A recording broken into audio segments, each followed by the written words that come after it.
it and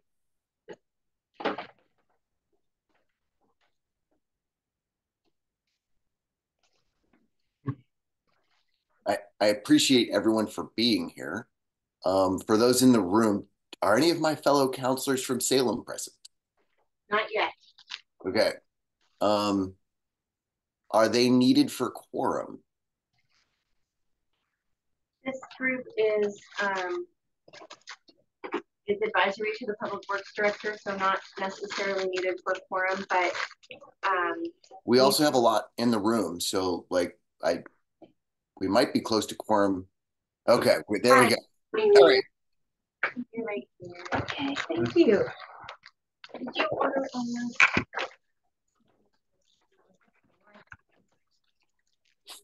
Linda said she was going to be here. Hey, how are you? Good. Hi, John. Hi. You're a tired dude. Why are you dressed so nice? Well, I come to the city and I want to look. Yeah, the thing on there. Okay, all right. You don't want to meet city councilors by looking dusty.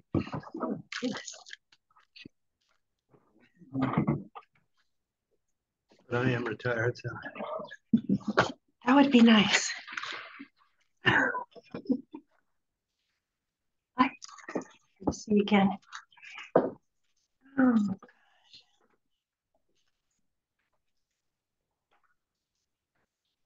It's an easy way to get retired, you know. You just quit. I don't think ODFW would let me do it right now. Too much going on. They're not too good at replacing people. You're not replaceable. That's true. That's true. You can do 4 jobs. Why not? Yeah. Right?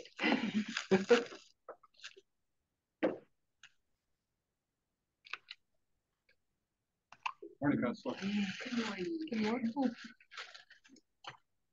Counselor, good to see you. Hi, how are you? Maybe we should talk after you. Yeah.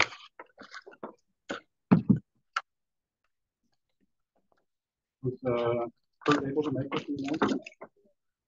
Okay.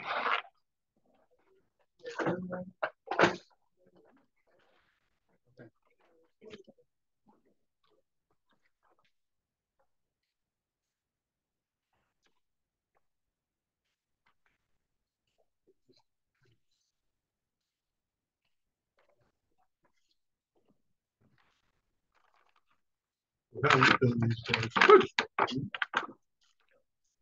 We're down in Turner now.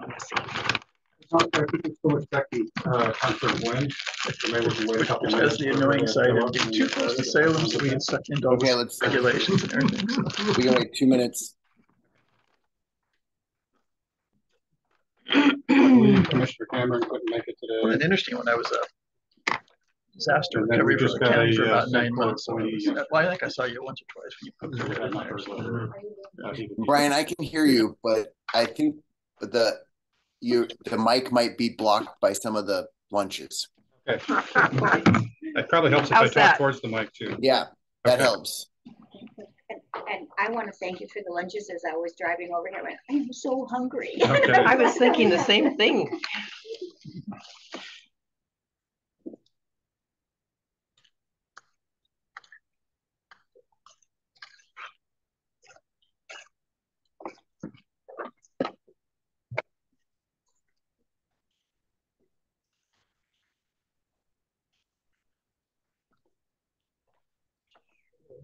This one might be kind of messy. I was just having trouble finding where to start.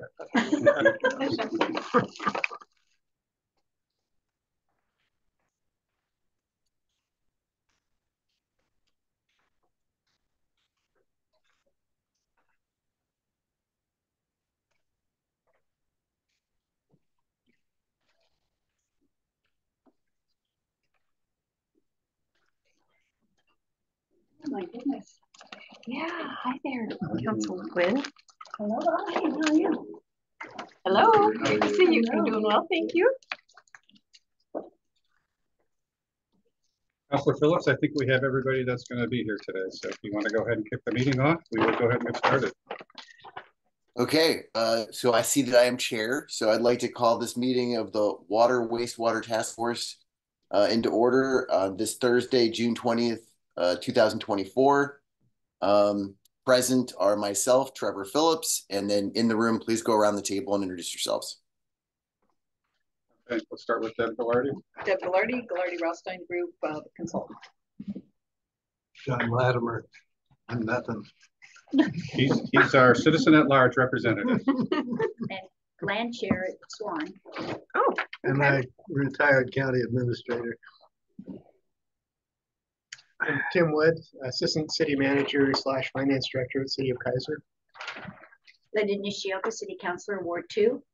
Ken Beerley, citizen at large, ratepayer for 40 years. Another 40, I hope. Keith Daly, city manager and ratepayer for 22 months. 2 years.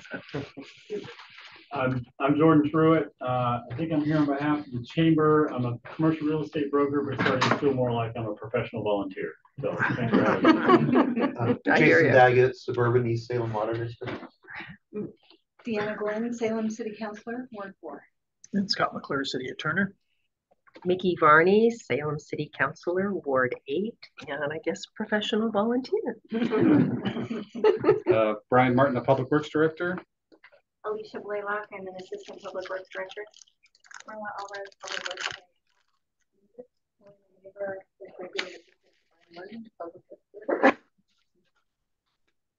All right, excellent. And then Dan Kohler. And then, do we need a motion to approve the agenda, or can we just get going? I think we can probably just get going. Okay. I think So my name is Dan Kohler, and I am city council in Kaiser. I'm out of town. I may be in and out of this meeting because of what I'm doing out of town. All right. Yeah. So Dan's our Kaiser representative, and Tim is the alternate. And since Dan couldn't make it today, we also have Tim in person. Okay. Well, first of all, thank you everybody for your willingness to participate in this. This is it's a very important process for the city of Salem, especially for our utility. And so glad to have you here. I apologize a little bit for the confusion of trying to get these meetings started. I think we originally tried to have tomorrow, and that didn't work. We shifted it back to today, and then we're hoping to get another meeting next week, and that wasn't going to work. So we have today's meeting. The next meeting will be July 11th. That's right, Helena. And then we put a tentative schedule for what they would look like after that. So thank you for your patience as we try to get the ball rolling here. Today is going to be more of an introduction day than actually setting policy or setting rates. It's the first meeting of what we believe is going to be 5 or 6 meetings. So our plan today is to set the stage on our utility, how we operate, who we are, what we're about. When we get through that, we're going to talk about our strategic planning and how we plan our financial cost of service analysis model, which really ultimately then gets us to where we do rate setting. But this will be an overview of what that model looks like. We're going to talk about upcoming policy issues. So there's a handful of issues that really are policy setting, and we want to get the input from this task force, before we take a recommendation to City Council. And then lastly, we'll take a look at what that schedule looks like going forward. So that's our plan for today. Can everyone hear me okay? I can stand up if that works better. If this works, I'll go ahead and stay seated. It's a little bit odd. I'm looking away from the people on the screen to get to the speaker, but anyway. So the first thing I want to do, and we provided handouts to go along with the agenda, and so I'm going to go ahead and walk through the handouts. I have some additional notes I'm going to share, but when it comes to our utility, City of Salem, we have water, sewer, and stormwater that really comprises our utility. And when it comes to our customer, they take our services for granted. So when they turn the faucet on, they expect that they should have safe potable drinking water. When they flush their toilets, they want to be assured that what goes away they never see again and is treated to the appropriate standards. And when it rains, you know, they want to make sure that their homes are protected and their livelihoods are protected and not flooded out. So one of the keys for us, though, is that drinking water is manufactured, transported, and stored to be available on demand. So we have to produce a product that our citizens want to take for granted. We don't take it for granted, but it's something that we have to produce. Likewise, wastewater needs to disappear and be treated before it returns to the river, which is important when you get to the next step, because customers want stormwater to be conveyed without issue and for creeks to be pristine. And so when you think about our wastewater, our treatment plant discharges into the Willamette River, which is important for people downstream of that plant. They want that river to be preserved and protected. The last thing I wanted to point out is that we are regulated. So everything that we do falls under strict regulations from the federal government or the state government, and we operate under permits. So it's not like we can just do as we please. You know, we're heavily regulated.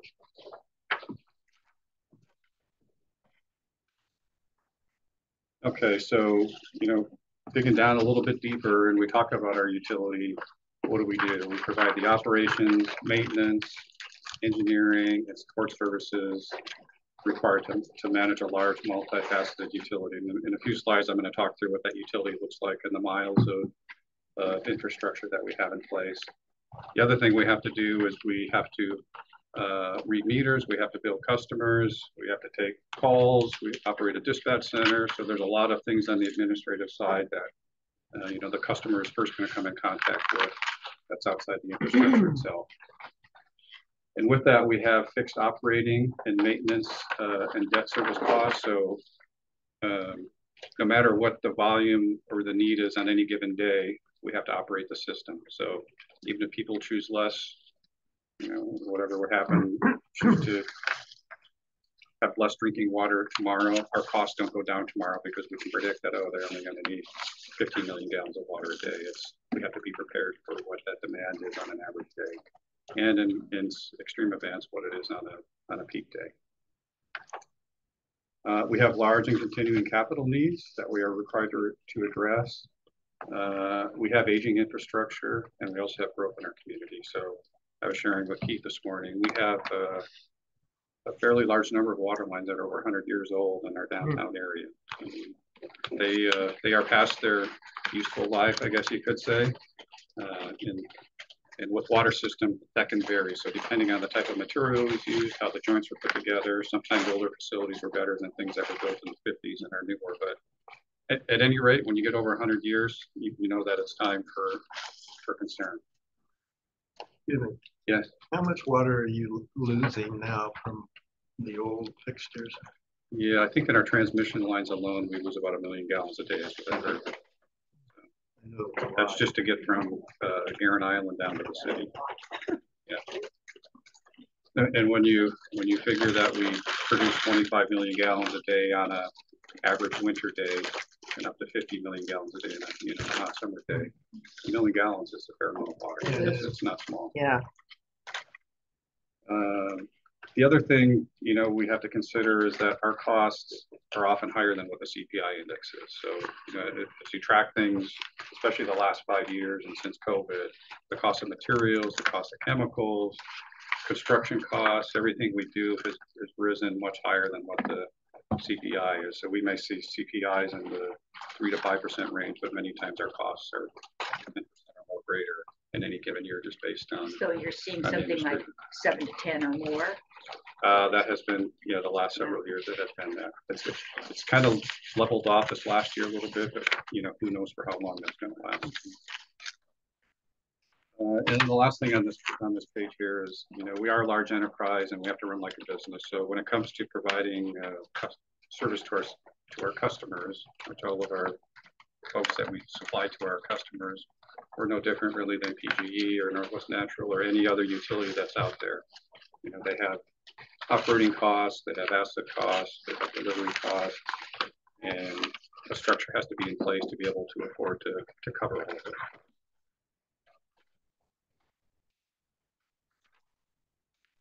So a little bit more about the task force itself.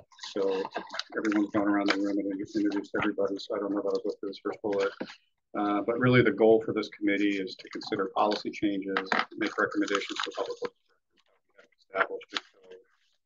and we take the recommendations will come to me and ultimately go to council. So there are some things, in fact, there's going to be one policy issue we talk about where, you know, a group has said, well, that's the public works director's decision to make.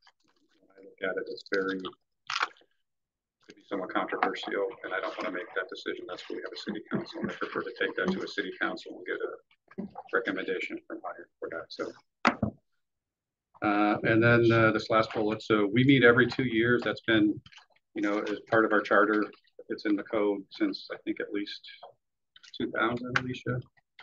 And, you know, this is my first year running it, but what I've heard is, you know, through the last couple of decades, it's been a very good practice going forward and setting rates and getting involvement and getting input. So, so while we do this every 2 years, we're going to learn in a little bit that we have a cost of service analysis, which is really the working model behind how we look at all of our costs and set rates. That gets updated every 4 years. So, you know, when I turn this over to Deb, she's going to talk about how that works. And the off year, which this year is for this biennium, we actually kind of pop the hood on the engine and we make little tweaks to see how some of the policy issues might change things. We look at our, we look ahead 10 years to try and predict what our costs are going to be. Excuse me. In 2 more years, and we actually do an overhaul of the coast model, that's when we actually pull that engine out and do a rebuild of it and make sure things are working where they need to work. I love that analogy. That was great. And so, you know, a little bit of, thank you, Alicia.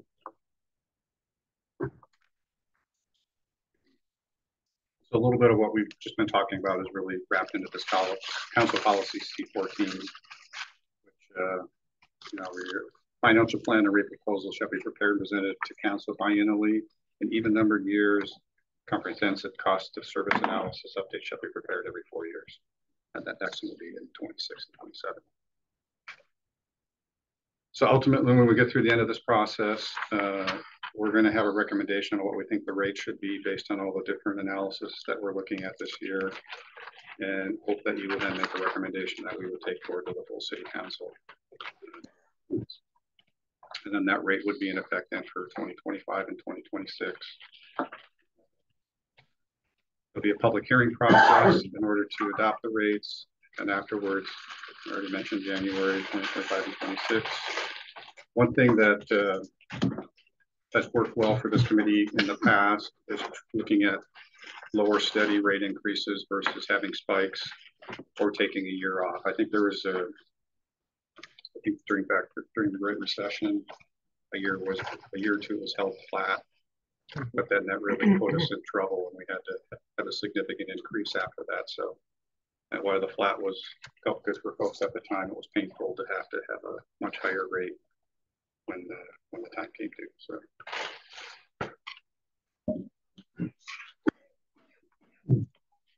All right, a little bit about our utility.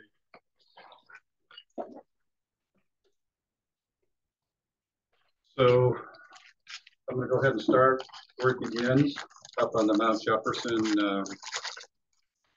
the wilderness area. The Mount Jefferson watershed is 790 square miles. We're thankful we get our water from up there. It's a pristine water source.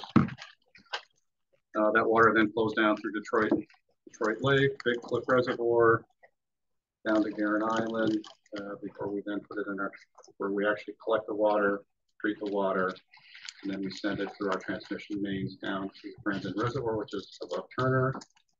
And then from there, it goes into the city of Salem and off to east suburban Salem, Orchard Heights, and all of Salem. Interesting thing about just some fun facts. So Detroit and Big Cliff Reservoir were authorized under the Flood Control Act of 1938. And that was part of a 13 dam Willamette Valley project. So the reservoirs were completed in 1953, and the original purpose was for flood control, power generation, navigation, irrigation, fisheries, and recreation. We actually have at the middle intake to the Guerin Island Treatment Facility, which is our only intake. We used to have an upper and a lower, but those no longer are functional. The middle intake, we have water rights for 154 million gallons of water per day. So that's significantly higher than what even our maximum daily demand is in the summer, which is about 50. So back since the mid 1800s, those water rights have been preserved and protected, and we're in a good position from a water right perspective. We will always have more water than we need, at least from a water rights perspective. Now, getting it out of the river and treating it and getting it into Salem is a different story, but at least we have the water rights to begin with. So they're senior to everything else. We are senior to everybody else. Yeah, we're the most senior on the river. Okay. Just a couple other notes. From Mount Jefferson down to Guerin Island is about 50 miles. And then from Guerin Island down to Turner is about 15 miles. So it's quite a large area when you think about it. When was the last time the pipes between Guerin Island and the reservoir were updated? So our oldest pipe is from 1936. It happens to be a 36-inch diameter pipeline that runs for a large portion. We have two pipelines, so there's also a 54-inch line that was built in 1954. Whoever thought of that, whether it was intentional, it certainly helps us, decades later, remember when they were constructed. What year? And that 36-inch line runs right under state. Yes, it does. Yes, it does. Property right now that has 36-inch line in it. We can't find it. Yeah, and that is there, but we have. That is the one that leaks the most. So when we talk about the water loss, it's that old 36-inch line. It's old concrete, so it doesn't have all the locating wires. Yeah. We also have, we've done some projects recently, and I don't have the years on it, but the goal at one time is we looked at what the water demands were back in the early 2000s, I guess it would have been. We were seeing the steady increase in water demand, and we had at the time predicted that I think we'd be closer to a demand of 60 to 70 million gallons within I don't know what the time period was, but a certain amount of time. So we looked at upgrading those transmission mains to allow for 75 million gallons of transmission through them. And so one project was completed, which actually up at Guerin Island, two 69-inch pipelines were constructed to get off the island under the North Sandian River into a portion of the waste to Staten. And then that was done before my time. I've been here 18 years. Since I've been here, we added a 69-inch diameter pipe from 45th Avenue, I think, east of Turner, all the way up to the Franzen Reservoir. So we got one new pipe in, 69-inch pipe that actually replaced a part of the old 36-inch line. So we did take a part of this 36-inch line out of commission, and we had plans to do 2 additional phases, which would have built those lines all the way up into that gap from Guerin Island to where we left off at, I think it's 45th Avenue. However, we got held up with permitting issues, and so it wasn't a water rights issue, it was an issue with endangered species. And we had to cross some wetlands between there and where we were going to connect outside of Turner, and Corps of Engineers and NIMS were pushing to take away some of our water rights and not let us pull any more water out of the river. Not take away the water rights, not allow us to take more water out of the river than we already were taking. And at that time, prior Public Works Director Peter Fernandez said, let's put a pause on this, which actually wasn't a bad thing because we've seen consumption demands drop. So we lost some of the big industries in town, and there's been more, homes are being built now that conserve water more. There's more conservation measures happening. And so I think our demand has been fairly flat for the last 10 years. So I don't have the numbers exactly, but it's about 50 MGD now, peak demand in the summer. And that's, it just hasn't grown like we originally thought it was going to. So it doesn't mean things won't change. Anyway, so that project got shelved, and that's kind of where we're at. So a little bit more on our system and how we operate our facilities. So over you can see this is Guerin Island up here, and if you look, there's some key points of interest. So Guerin Island sits at an elevation of 471 feet above sea level. Believe it or not, if you've ever been out to Franzen Reservoir, which is up on the hill above Turner, you would think that that's higher than where the water comes out of the river. It's not. It's actually at 414 feet. So we use gravity from Guerin Island all the way through Friends Reservoir and through what's called this G0 area, which is really, if we look at this map, all of this area in Salem, which is, you know, half or more, is served by water pressure that's gravity fed. So that's a very cost-effective way to produce water and distribute water. What happens is when you get up in the hills of South Salem and the hills of West Salem, then we have to pump, because as you gain elevation, you lose that water pressure. So we pump up to reservoirs, which have them classified as South 1, South 2, South 3, and South 4. There's some elevations next to those. And likewise in West Salem, we have W1, which is for West 1, West 2, West 3, and West 4. Pump up to a reservoir, and then that reservoir, as it fills, it's more cost effective to then let gravity build that pressure to serve the people in that pressure zone versus like continuous pumping into that pressure zone. So that's how we operate our system. We also have a aquifer storage and recovery reservoir, which is really an underground reservoir created by nature or God. It's a very highly fractured basalt area that actually is beneath Whitmancy Park in South Salem. And that, I believe, can hold 900 million gallons. Which park? It's less than a billion, but it's a lot. It's a lot. And so. Which park? Whitmancy. Oh, yes. Okay. Yeah. Thank you. So in the winter months, when we have water, more, you know, we have less demand on the system, we can actually take water we're producing, inject it into the aquifer storage and recovery system. And then in the summer months, when we have peak demands, we can actually use that and pull water back out, and that helps supplements water into our system. So we don't necessarily need to have 50 million gallons a day produced. How do those, what do you call them? I guess reservoirs. There's one in South Salem up on Croydon Mountain, isn't there? There's a reservoir up there, yes. Yeah. And there's some, I've heard some talk that there's not enough water in there to sustain more building of homes out south on South River Road. Further out south. I've heard the same thing. I think that is true. I don't know the details behind the system out there, but I heard the same thing, that for additional development, another reservoir would be required. Brian, how big are those reservoirs? Well, that's a great question. I could get back with you. I think generally they're like 3 to 10 million gallons. So the smaller one are probably 3 million gallons at the large end, maybe 10, but I'm not sure if it's quite that large. But they're significant. The one up on Croydon Mountain isn't very big. That's a smaller one. The actually Franzen Reservoir, which is the one outside of Turner, is 95 million gallons. That's not your typical steel reservoir like you see through all the other zones. You know, dug into the ground and has a liner in it and a cover, so it serves as it's our largest reservoir. Serving Salem, but I will get back to you on what the sizes are.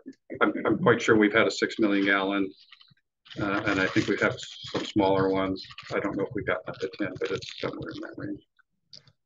I had a question. Are the reservoirs filled to capacity all the time?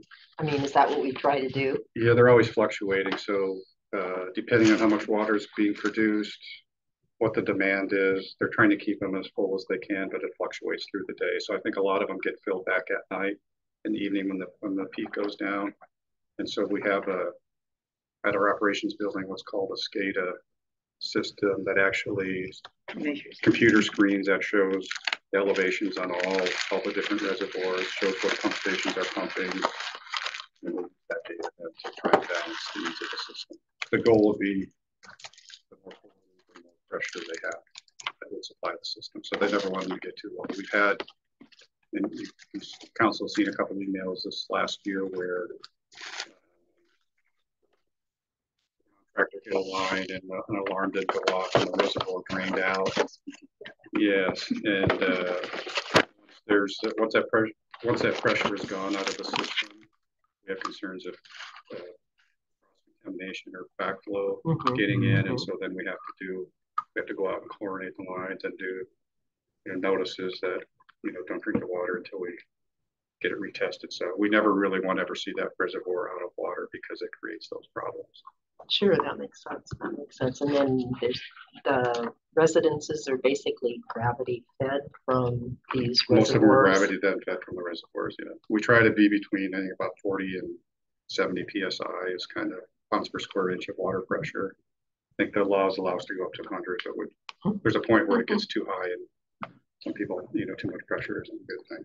Yes, I don't think so. What happens if the power goes out? The power goes out. We have backup generators at most of them. Okay. And so that's supposed to kick on. We had a recent failure we had was there was a backup generator kicked on and some switch sensor didn't work, which then shut it down and we lost pressure. So I think since I've been in this position, there have been 2 occurrences where the reservoir drained and we had to chlorinate and refill and don't drink water. So okay. So it's not always perfect, although it's supposed to be. Sometimes things happen. Sure. Thank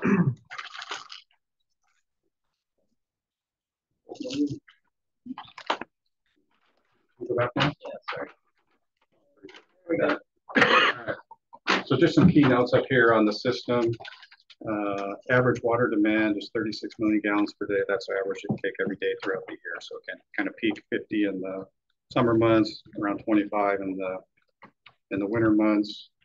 Our service population is 215,000, and we're going to show a map here in a minute. And that's because it includes not only Salem, but Turner and unincorporated areas of Marion and Polk counties. We actually have a maximum capacity at Guerin Island with our filters. Without ozone, we could produce 120 million gallons of water a day just with the filters alone.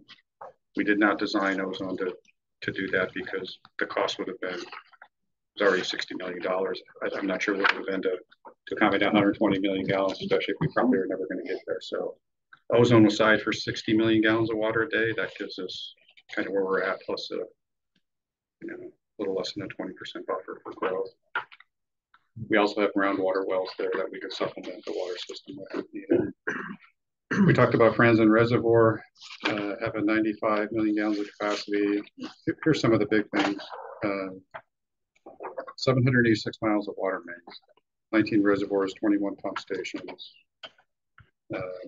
Things we think about up at Guerin Island are sedimentation. For some of the counselors that have been out there doing tours, you've seen how the river is changing and the gravels are kind of putting us in a little bit of jeopardy with the water continuing to get to where our intake is. Of course, there's endangered salmon in the river, so that makes any work in the river a challenge. We have older, quite old dams that are out there. The last 2 that were concerned not too long ago are cyanotoxins, and I'm happy to report. Well, I guess I'm not happy to report that we're testing every day, and there are cyanotoxins in Detroit Reservoir and Big Cliff Pool and the North Santiam River, and the level of microcystin, which is one of the 2 we test for, at our intake to our plant. In fact, I think it was just yesterday, was at about 1.6 parts per billion, which is quite a bit higher than where the health advisory level is for vulnerable populations is 0.3 parts per billion. So if we did not have our treatment plan in place and we did not have our ozone in place, we could be in trouble. I'm happy to report, that's what I'm happy about. Everything is working great, and what's leaving the island is not detectable. So our systems are doing their job.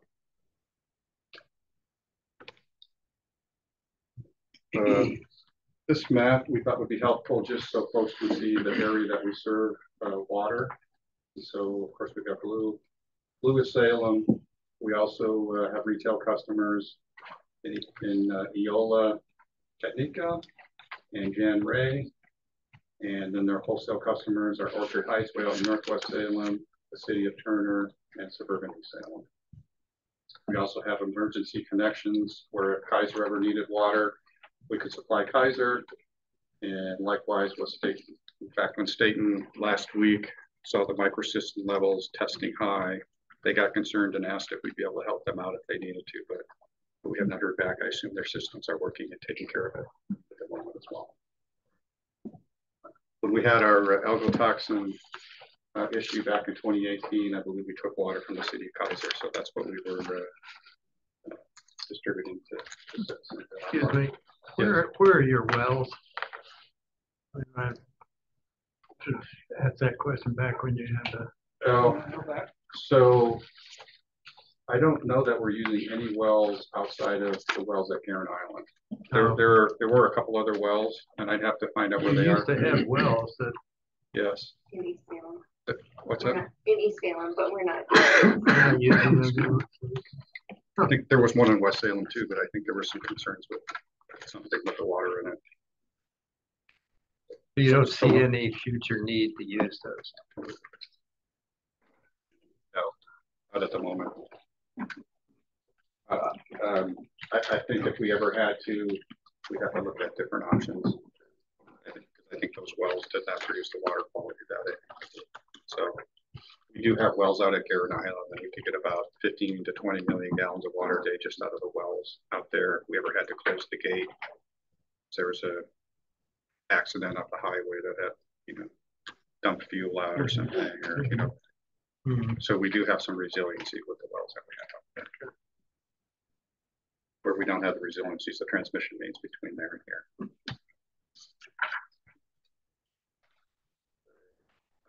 On the sanitary sewer side, so we've got 69 different drainage basins, 818 miles, 16,000 manholes. I won't go through the numbers, but our service population is larger than water because we also accept sewage from the city of Kaiser. So I think that's the one big difference with sewer.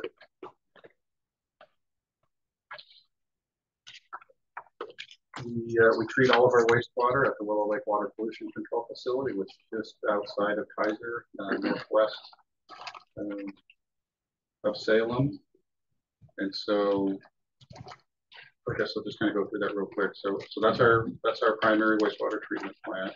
We also collect truck to septic and other things, leachate being one of them, at our airport collection facility. So if you ever drive out past the Salem airport, and I hope you all fly out of Salem someday, but if you're on your way out there, if you go south of the airport, there's a waste processing facility where we collect debris from roadways. We also have a collection area where septic haulers can come in and dump their sewage, and others that have sewage dumps, they can dump there, and then that just goes through our wastewater system, and ultimately gets to Willow Lake where everything gets treated.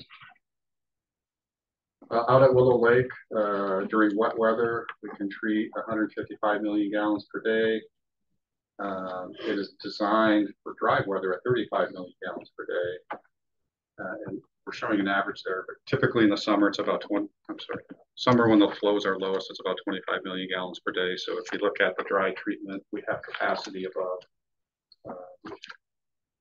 what we're actually seeing in flows during the dry weather, where we don't have capacities during the wet weather. So what happens in the wet weather is, there's a fly flying around here. What happens in the wintertime is that we get the big storms, the ground gets saturated with water.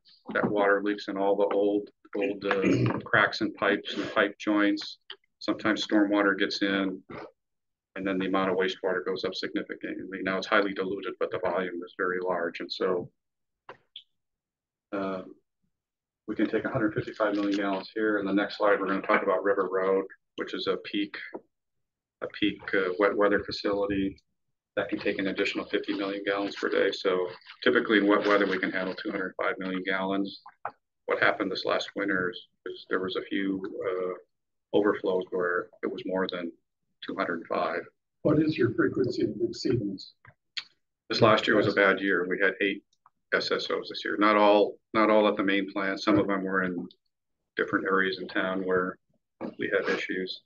The year before it was 0. So it depends on the year.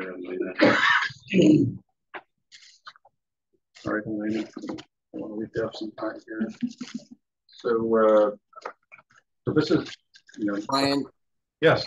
Sorry to interrupt, but just on that last point, kind of the difference between last year and this year on the SSOs, Does that have to do with the weather events? Or maybe could you give us a little more perspective on that? Because I think, isn't it very likely to happen when there's a lot of rain? Yes, it's very likely when there's a lot of rain. And I think the way the events stacked up this winter, the timing was not good. So too many close together, the soil is extremely wet, and then you get a heavy rain, and then we just can't handle it.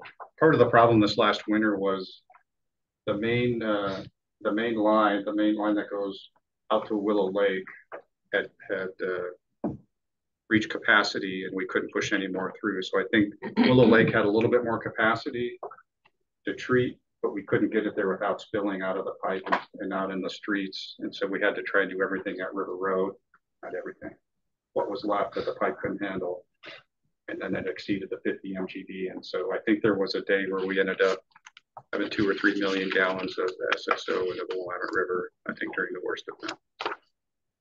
So there's different variables, but high rain and frequency plays a big role in it. Thank you for that perspective. Anticipated climate change of increased frequency and intensity of rainfall, which is that part of the planning process? It should be. Yeah, it should be. We're working on our wastewater master plan. It's going to be difficult because you're constrained this capacity distribution system. Yeah, yeah. But I don't have your job. So this is just a quick pictorial of how the wastewater treatment plant works, and if you're interested or not, there's the collection system that we take into all our trunk lines that feeds off the Willow Lake. We have a bar screen which takes out all the big trash and debris, and we found out even some money is someone had collected and cleaned a lot of dollar bills over a period of time. So anyway, there's primary clarifiers. It then goes through a trickling filter process. We have secondary treatment through aeration, a secondary clarifier. The water at that point gets disinfected before it goes to the Willamette River. The solids go through a digester, and what comes out of that is methane gas that we use. We can run it through a cogen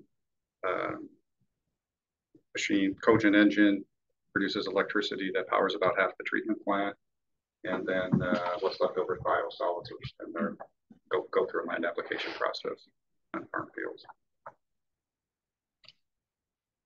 And so this looks very familiar. It's very similar to the water surface area, with the exception of now we've got the city of Kaiser added. Otherwise, for the most part, most of the areas are the same.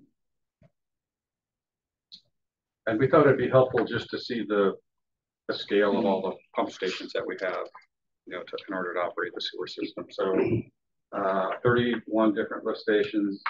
You see them mostly in the flat areas of town where you just don't have a lot of elevation gain, or on the backside of a hill. So when we can't get over that hill gravity-wise, we have to pump up and drain along the east side of most of the flat areas, as well as downtown. And then last but not least, we have our stormwater infrastructure. So this is really Salem only, so we're not doing stormwater for Turner, Kaiser, or anybody else. It's just stormwater within the city.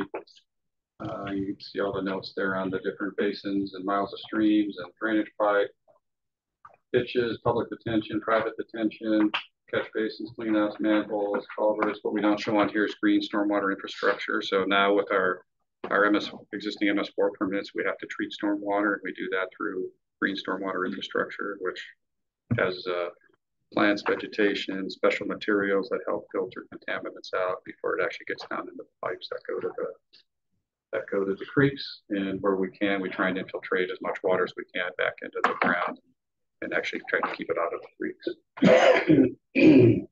So Brian, just to, Robert Chandler is working with the Storm Water Advisory Group, and they're updating their policies to meet the state requirements, and it will change some of the requirements of developers in having larger basins for rainwater, so that can be absorbed into the soil instead of going into the pipe. So they're working on that. I think I'm the liaison, and I think they intend to have just a couple more meetings, and that will be coming forward too. So there'll be some improvements, reducing the water that might be, especially in those times of heavy rain. Yes. Yes. Thank you for that. And then this is just that's just a slide to show, you know, rain is natural, stormwater is not. So, you know, it's not as simple as having that water just go into the creeks and streams. You know, vehicles leak oil, dogs defecate in the grass. You know, there are a lot of things that happen with stormwater. It's just not clean rainwater running back into the system. And so those are the things we have to watch for. We're managed to, our DEQ permits require us to treat those things. And the restrictions are getting, but they're increasing. They're not getting less, as Councilor Nishioka had pointed out. And when you think about Salem, it's hard not to think about all the rivers and creeks and streams and how that dissects our community. So, you know, it's really our job to maintain those. As we talked about earlier, people think they should be pristine, and so we got to treat and do our part to keep our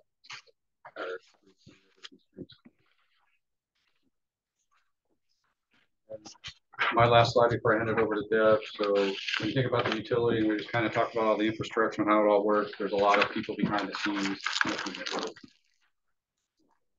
I wanted to highlight the administration part, which Merla and Alicia have done a great job working on the presentation. They do infrastructure planning. You know, we're working on master plans. We have to take care of. There's a customer service arm. There's a dispatch arm. We're trying to be good environmental stewards, so we have groups going out and meeting with students and groups and trying to talk about clean stormwater. We have the engineering arm, which is really working on the capital assets and trying to make sure the system continues to function for all of us.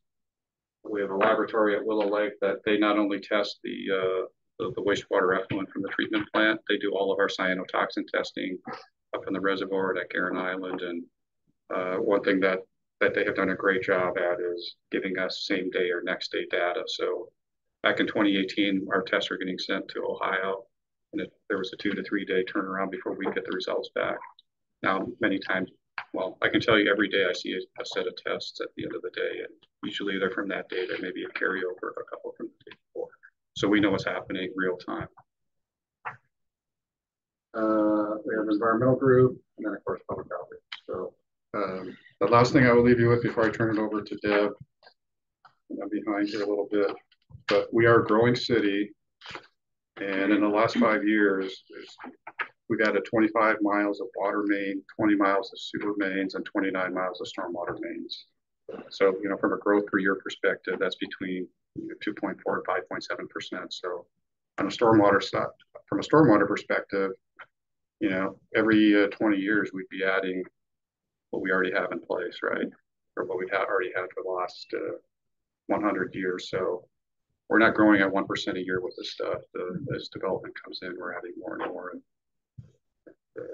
it's something to keep in mind that it's not stagnant. We're just not operating a stagnant utility. We have to plan for growth.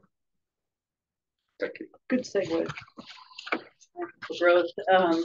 So I'll talk about the financial planning process. We're not presenting recommendations or results at this point. Just give you an overview of the technical and policy framework.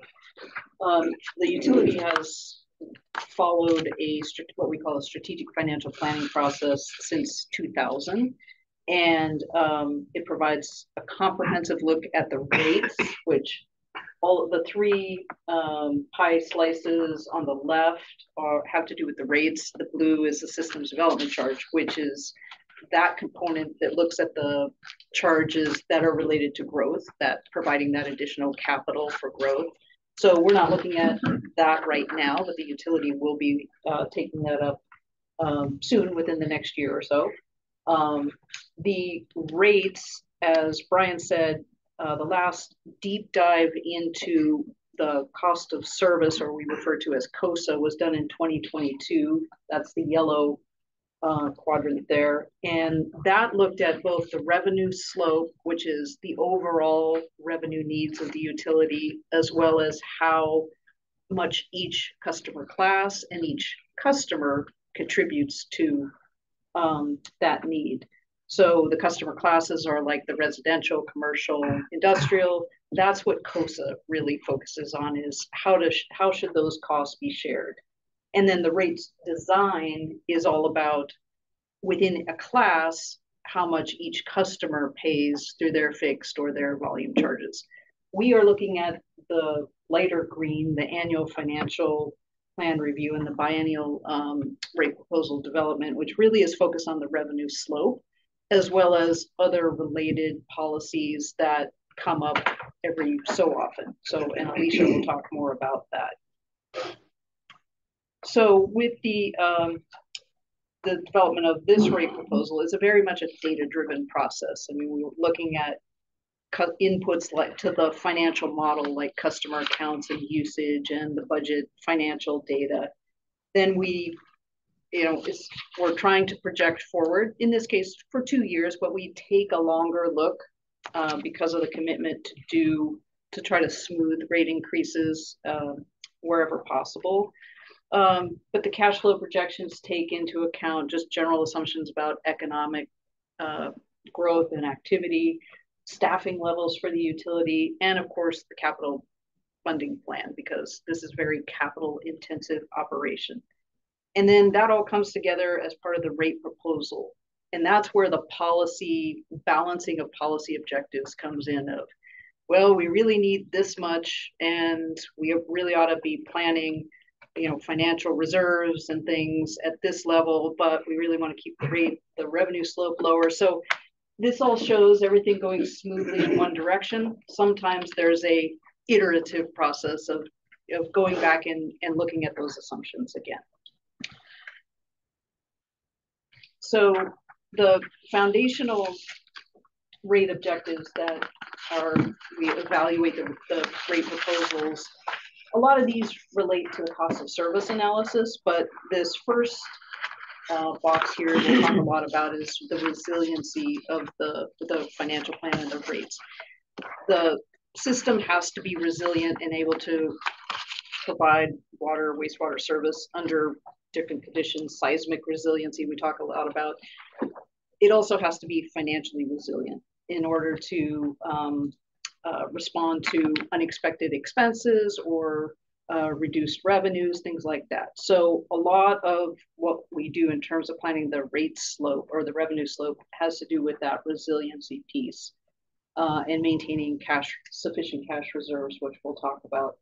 Other objectives include rate stability, so that customers can have predictable, smaller incremental adjustments. And that's partly why we don't do the COSA analysis every year or every other year, because usually there is, when we look at how the costs are allocated to different customer classes, oftentimes there's shifts. And so you don't want every time you're updating the rates to say, oh, well, now residential has to go up more or less. And so the revenue slope is generally applied in these sort of off years across the board to all the rate components. When we do COSA, we're really looking at the equity issues, defensibility about how the costs are being borne by different ratepayers, issues like beneficial to the economy. Of course, that has to do with both the revenue slope and the overall increase, but also in Salem, particularly, that has been just a focus on what are the industrial customers paying, those customers that are generating the jobs and beneficial to the economy. And then it's got to be, the overall package has to be straightforward enough for customers to understand and for the utility to manage, so not getting overly complicated. So this the piece about the resiliency in terms of the utilities commitment to small and consistent annual rate increases really has helped manage some of these shocks to the system that have occurred, like the cyanotoxin response in 2018. The utility was able to respond to that, to make that unanticipated additional investment, because debt service, you could leverage debt service at that point in time. It had been very much a cash funding of capital, but debt services available to use when there are those sorts of events, when you need to do a large scale, and in this case, unanticipated improvement.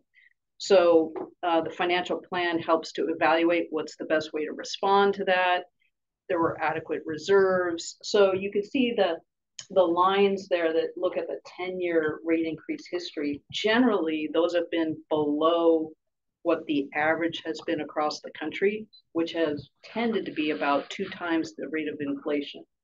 And with the exception of stormwater, which is kind of that, which was on a higher path of the 5% increases, which relates back to your comment about the green infrastructure. That was exactly one of the reasons that stormwater was a higher rate increase about starting in 2018. So as part of the COSA, we also look at, is stormwater paying its share relative to water versus sewer? And so it was on a 5% revenue slope, whereas the water wastewater were around the, between 2 and 3% per year generally. The last 2 years were based on a 5% revenue slope, reflecting inflation and other issues, which we'll talk about, that had to deal with the financial metrics. Other key elements of resiliency, in addition to that commitment to the ongoing small rate increases, have to do with the rate structure and how much of the revenue is coming from the fixed versus the volume rates. The utility operations are generally fixed costs. There are some chemicals and electricity that can fluctuate with water use or discharge, but by and large, most of the costs are fixed. So that revenue needs to provide for to meet those expenses regardless of the amount of usage. Financial reserves are a huge and hugely important aspect of keeping the rates stable and being able to address unforeseen circumstances. And obviously, a big part of the revenue slope management is also just that consistent and careful monitoring of operating costs and the capital improvement plan, and feeding it back into the rates to understand what impacts that's going to have. So that will be an important part of what we're doing as part of this process. While the rate structure is really not a part of this 2-year cycle, it's just important to understand that, number one, when we compare the utility rates to other communities, it's that number down there, that 103 that you'll see on these comparison charts, and it includes all 3 of the major systems, and that each customer's bill includes both a base or fixed charge as well as a volume charge. And the volume charge varies by customer class, and this will be there is one issue that we're addressing as part of this update that relates to a customer class rate specific issue. And for stormwater, it's all basically fixed charge that is charged based on the amount of impervious area for each customer. Does your financial reserve take into consideration future capital costs, like a major upgrade at Garrett Island? Would you build capital reserves for that future capital investment? I'll talk about that in one more slide. Sorry. No, it's perfect. It's a great question. Well, there's other capital needs that you're going to have, and that's with development, particularly in West Salem, South Salem, and not so much in Salem, but in those areas, and both of them have a lot of hills that you've got to deal with. So, and I've already talked to the director about that water tower that's on Crozier Mountain, and it's barely able to satisfy what we've got now, but a lot of the development is going down that way and south. Yeah, in that. How do you plan for that development and the infrastructure you're going to need to provide those people with water? Yeah, then maybe that's a topic for, I mean, Another day. we could spend a lot of time Spend a lot talking of time about, there, so just sort of how you plan for the private investment and the systems development charges that sort of come together to hopefully fund most of that, but there is also an element that impacts the ongoing, pay as you go. Yeah, 100-year-old pipes. Yeah, yeah. Things we have to do. Yeah, Sure. so Okay. definitely an important consideration. This just everybody always wants to know how the utility compares, and I just think that the relative position of Salem's overall rate is it demonstrates, you know, again, that commitment to management of the revenue slope and the expenses. Sorry, I'm going fast and maybe just to check in here, because I think we're like 1 or 2 minutes. Is there any flexibility to have an extra 5 or? Trevor, can we go a little long? Is that okay? Yeah, I have time. I mean, as long as the other members are fine. Okay. I'm fine. There might be some people that might need to leave. I have a 1:15 I need to get to, so. Okay. And then I guess. Okay. Are you okay if we continue to go on a little bit after you leave? Is my third round on the task force. Okay. Yeah. And then I assume you guys all have the packets in front of you, but can you email these slides to me as well? Like, I'll be here, but I don't think I have the slides. Yep. Okay, so to the reserve question. So the reserves, so what this chart shows you are the different components of the reserves. And this was from the last rate update in 2022.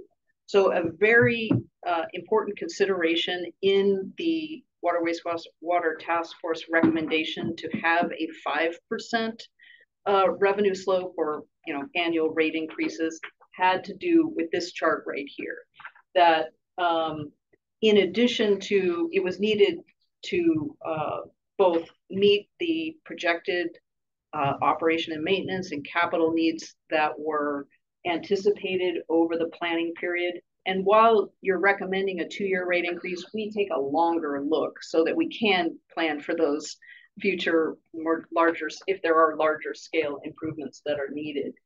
So an important part of this is benchmarking against industry standards that establish basically what we call the days of cash on hand metric.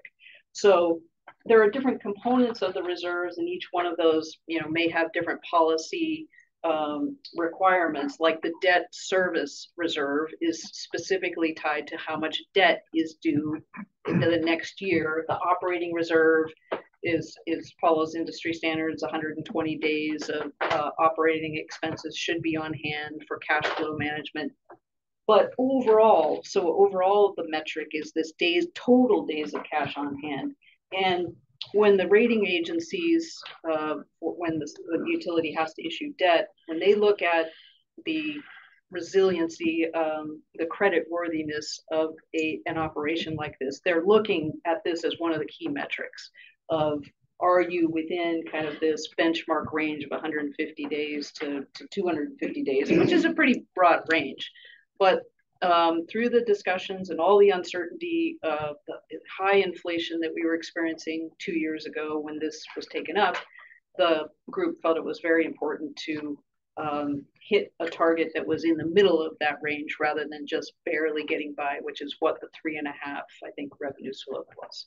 So that's so back to the question of on the capital piece. While there's not a specific capital reserve that has been tracked necessarily, it's part of sort of this days of cash, and because we're looking at a long-term plan and calibrating the revenue slope to the capital needs over really a 10-year period, that gets taken into account.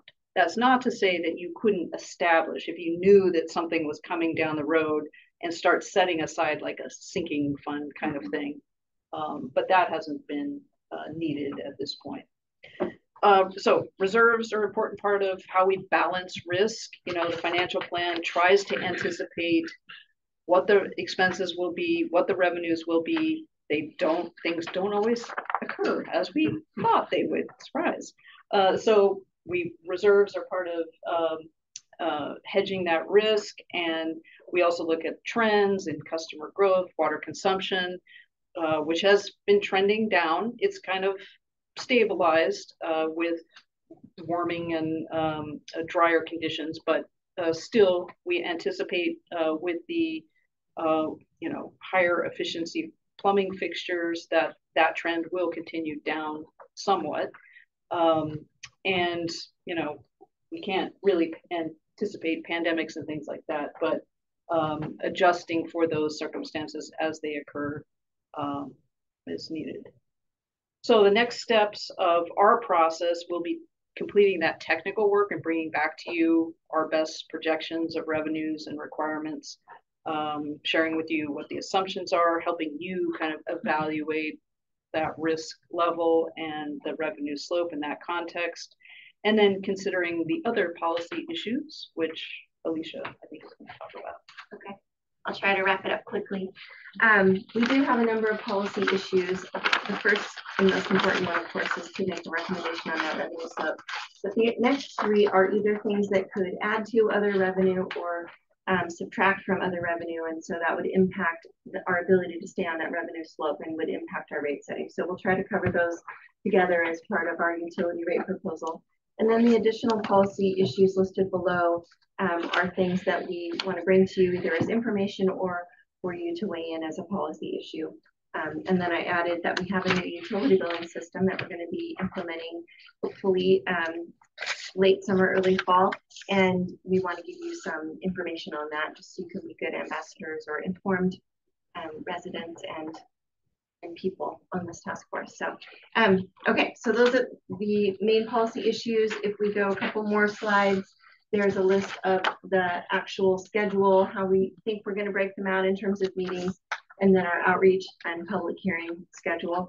So we would, if we have meetings through September 12th or even through August 29th, we'll do our public outreach. Then during September, we would do postcards again to everybody, every customer that's a retail customer of ours, and then plan to do the public hearing in November. Again, rates would be effective in January 2025 and January 2026.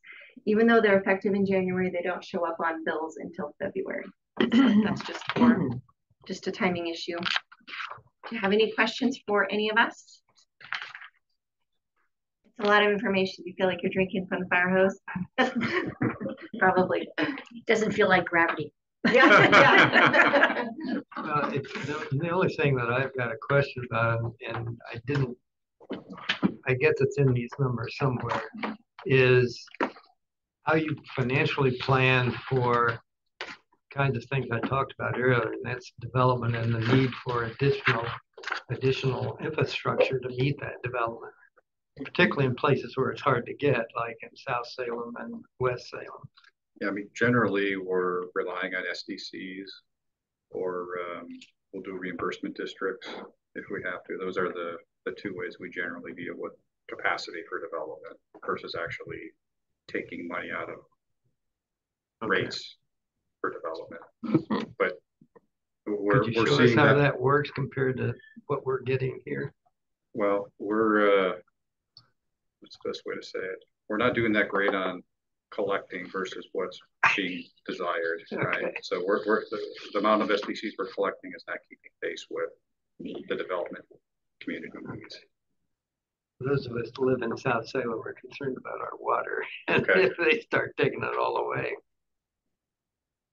Your water should be fine. Okay, good. Yes. Are there utility system future plans that would be helpful to inform what financing would be? Plan for the wastewater system, plan for the water system, etc. So we are updating plans now. Our water system plan, master plan, is supposed to be done by the end of this year. Our wastewater is supposed to be done next summer. Stormwater has just been happening in small chunks versus overall. So those will then help guide us with what to put in the capital improvement plan. And then by looking at the capital improvement plan, that then feeds into the rate proposal.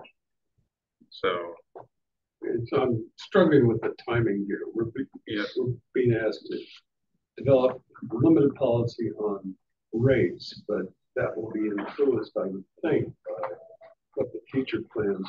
What the future plans will be, yes, that is true. We don't have all those future plans in place, and honestly, there's only so many projects we can deliver. You know, I mean, so even if she said, here's $200 million a year, we couldn't spend it. So there's an amount that we can actually get done. So we try to do our best to balance that. What is it that we do? That's where the capital plan comes into play. The utility has much more needs than we can, when you think about it, deliver in any given year over time. But we have to plan it. So getting those master plans updated is a key thing to helping us really see what we do. We have ideas based on old plans, but like the Guerin Island work, that was not any plan. You know, that was it happened and we had to react. There was no plan in place for it. So I was aware that there was effort to get some federal funding to remodel, redesign, redevelop Guerin Island. Was that successful? Or? I have not heard of it. To my knowledge, we haven't heard back yet whether we got that funding. But yeah, we submitted. Yeah, we submitted funding for the upper dam, which is the main one, a portion of the lower, and for the bridge to get across the river to get to the Guerin Island. Yeah, it hasn't. But those are big asks. They're big asks. Big asks. Yeah. Yes. I think the dam was 36 million. I think we asked for, I don't know, 25 or 30 million, and the bridge I think is 12 or 15 million that we asked for. So we definitely, we're doing our part to get the money. We're just keep our fingers crossed. That won't be reflected in the rate. No, what we have shown in the CIP is what our match funding would be if we got those grant funds. So that goes into the CIP. That goes into the CIP, and then this looks at that. So some of those projects, the money doesn't happen for a few years out, but we're still looking. The 5-year CIP is pulled into the numbers that Merle and Alicia put together to look at what we think our costs would be. Most likely they're not going to do it. That's so The next time, the big things that we're going to bring you will be the extension of the utility assistance program. So that's set to sunset at the end of this year. So we want to make sure we talk about that and get that extended or recommended to council. And then we've been approached again by Creekside about irrigation rates, and we've taken a look at that and compared some things, and we'll be making a recommendation to you on that again. Have a discussion on July 11th. Anything else? That's next time. So are we okay to adjourn the meeting, or are there any final questions from members?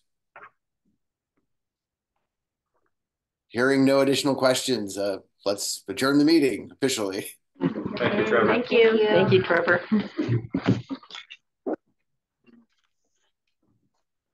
I look forward to seeing everybody on July 11th. Yes. Bye. Goodbye. Not nearly as much of a fire hose as 2 years ago.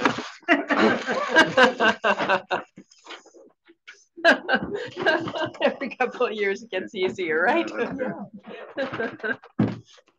Fire hoses are not part of the utility, are they? Those are general. That's right. This isn't an now. Yeah. We'll give you the hydrant. After that, it's all on. But the water. Yeah. Can you put a meter on those fire hoses? Yeah. How you doing, Scott? Good.